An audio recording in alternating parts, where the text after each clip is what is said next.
Value-based drafting. Values, Value-based drafting. What is it? Value-based drafting works best for fantasy basketball leagues that have a snake draft. In snake drafts, each manager has an assigned pick slot, which means at any given point when you're drafting, you will need to choose from the remaining pool of players. The goal when drafting is to maximize your team's sum of projected points for the starting lineup.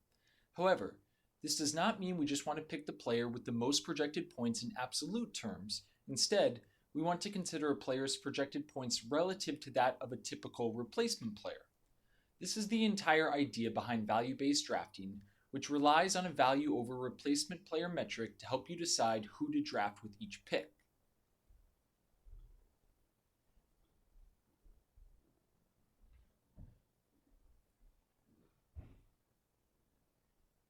The problem with just using straight-up rankings by positions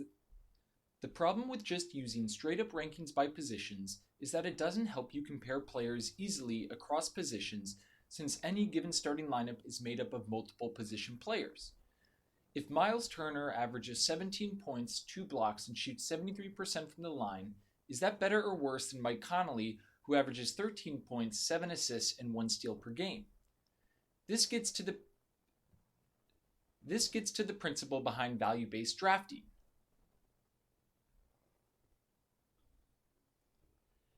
The value of a player is determined not by the number of points he scores, but by how much he outscores his peers at his particular position.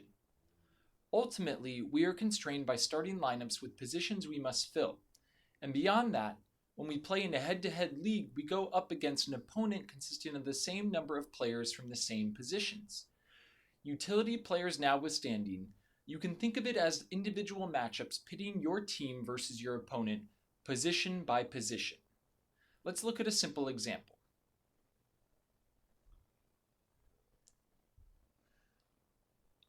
Let's assume our starting lineup contains one player at each position: point guard, shooting guard, small forward, power forward, and center.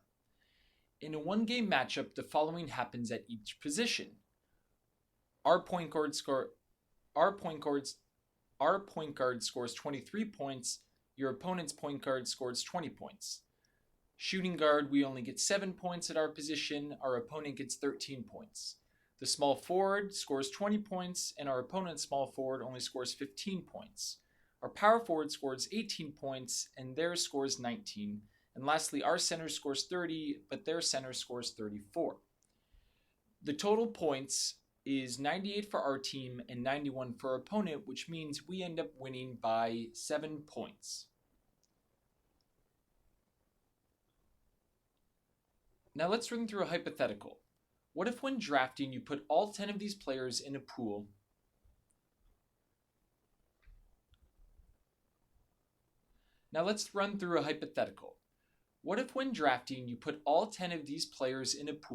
and they were the only players available to draft?